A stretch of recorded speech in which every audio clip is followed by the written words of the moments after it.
최세경 교수님과 자궁근종에 대해서 좀 얘기 나눠보겠습니다. 먼저 이 자궁근종이 왜 생기는지 어떤 위험 요소 같은 게 따로 있을까요, 교수님? 자궁근종은 결국은 자궁 근육층에서 생기는 건데 자궁 근육층이 유사분열을 자주 하게 되면 결국 노출 기회가 많아지게 됩니다. 그리고 또 이 밖에도 여러 가지 환경적인 요인도 있고 호르몬적인 영향도 있고 그렇습니다. 근데 이제 월경력과 관련해서 생각을 해보면 우리가 초경이 빨라지고 폐경이 늦어지게 되면 결국 생리하는 횟수가 많아진다는 얘기인데요.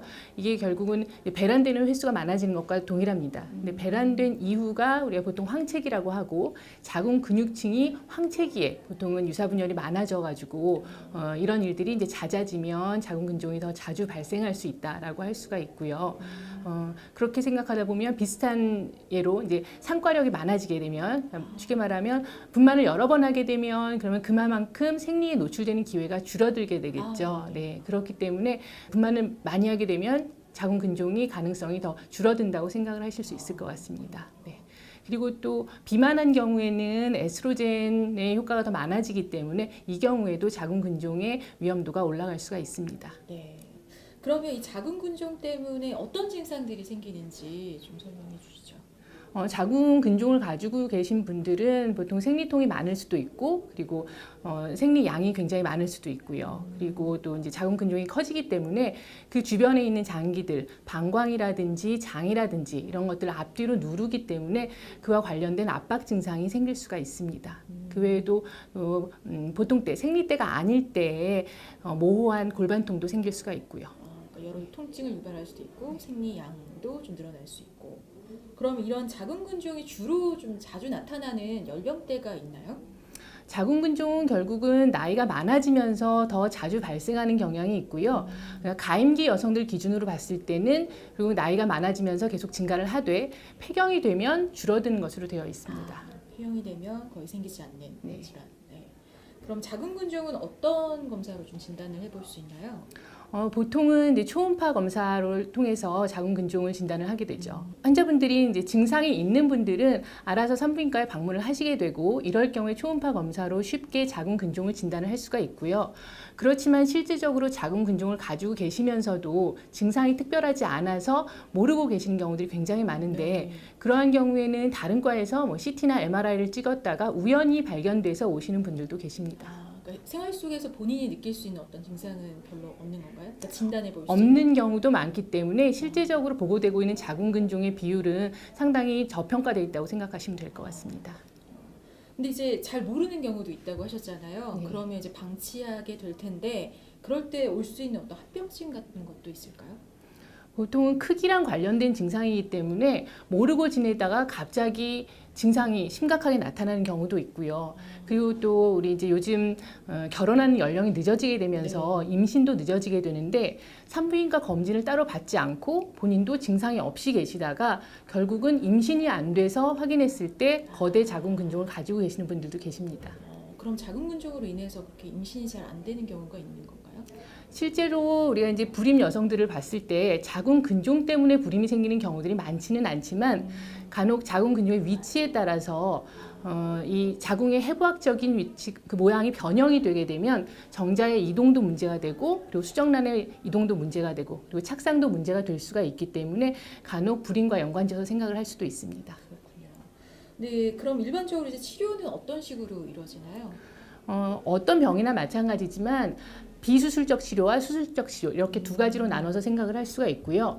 근본적인 문제를 해결하려면 결국은 수술적 치료가 가장 맞는 방법이고 자궁을 적출하는 경우, 전자궁 적출술의 대부분의 경우가 자궁 근종 때문에 진행이 되게 됩니다.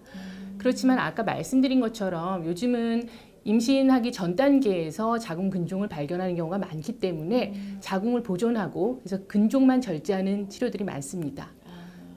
네, 자궁근종의 치료는 아까 뭐 비수술적 치료, 수술적 치료 크게 두 가지로 나뉠 수 있다고 했는데 우선은 비수술적 치료를 많이들 고려하실 것 같아요. 어떤 식으로 좀 접근해 볼 수 있을까요, 교수님?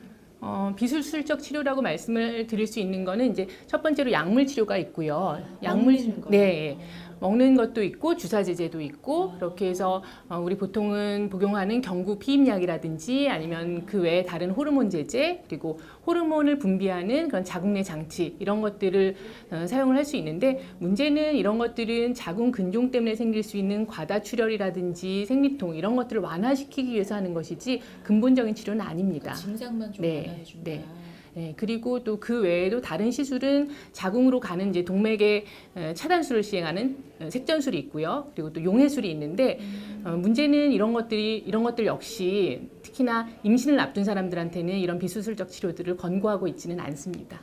그럼 근본적으로 자궁 근종을 좀 제거하는 쪽이 네. 바람직하다. 네. 그리고 그 심하면 그럼 자궁을 전체를 좀 떼어낼 수도 있는 거고. 사실 임신을 준비하지 않는 상황에서는 자궁을 전체를 다 적출하는 게 맞는 방법이고요. 근종만 절제하는 경우에는 임신을 고려하는 경우가 가장 적합한 치료라고 볼 수가 있습니다. 왜냐하면 보통 근종을 절제를 하는 것이 보통 더 간단하다고 생각을 하실 수도 있지만 근종 절제술은 보통 다른 산부인과 그 수술하고 비교를 해봤을 때 사실상 출혈도 훨씬 더 많은 수술이기 때문에 네, 폐경에 가까워진 여성이라면 전자궁 적출술을 하는 것을 권유를 하고 있습니다. 그러니까 임신을 할 계획이 없는 경우에는 네. 자궁 전체를 드러내는 경우가 많다. 그러면은 실제로 그 자궁은 어떤 식으로 떼어내는 건가요? 아까 이 자궁 근종은? 근종만 떼어내는 방법들은 우리가 이제 예전에는 개복을 해서 진행을 했고요. 그 이후에는 개복을 하다 보니 아무래도 유착도 많아지고 그리고 또 환자가 느끼는 통증도 네. 흉터도 크고 그리고 통증도 많기 때문에 복강경 수술들을 많이 선호를 했습니다. 복강경을 하게 되면 기본적으로 결국은 쉽게 말하면 구멍을 뚫어서 진행하는 수술이기 때문에 수술 부위가 작고 그렇기 때문에 통증도 훨씬 더 적고 그러다 보니 재원 기간도 더 줄일 수가 있습니다. 일상생활로의 복귀도 빠르고요.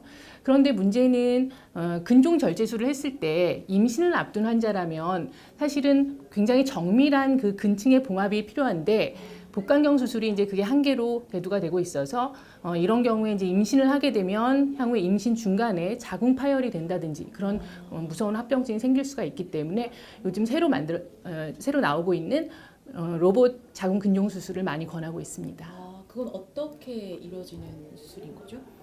결국은 로봇과 복강경의 차이는 구멍을 뚫고 들어갔을 때 들어가는 기계의 차이입니다. 네, 그래서 로봇을 하게 되면 복강경 수술을 할 때 쓰는 기구가 아닌 이 손목이 관절이 있어서 360도가 돌아갈 수 있는 그런 기구를 이용을 하게 됩니다.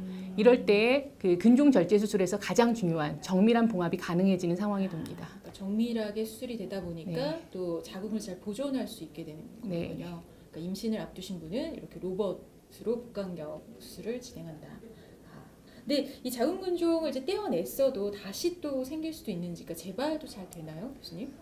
그렇죠. 그건 누구나 다 생길 수 있는 문제이기 때문에 근종을 떼어놨다고 해서 자궁을 가지고 있는 사람들은 또 이제 근종이 생길 수가 있죠. 그래서 근종 수술을 한 후에도 지속적으로 산부인과 방문하셔서 초음파 검사를 지속적으로 받는 게 중요할 것 같습니다. 네.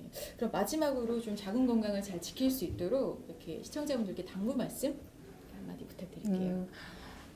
사실상은 이걸 어떤 음식을 어떤 거를 섭취해서 나아진다든지 영양제를 섭취해서 나아진다든지 이런 문제는 아니기 때문에 제일 중요한 거는 본인의 월경력을 잘 체크를 하고 그리고 또 문제가 있을 때는 산부인과 방문하시고요. 그리고 그냥 간과할 수 있는 증상들, 생리통이 심하다든지 아니면 배가 간혹 불편하다든지 이런 증상이 있을 때도 무시하지 말고 방문해서 초음파 검사 시행을 하시고 특히나 임신 전에는 반드시 확인을 하고 준비를 하는 것이 좋을 것 같습니다. 네.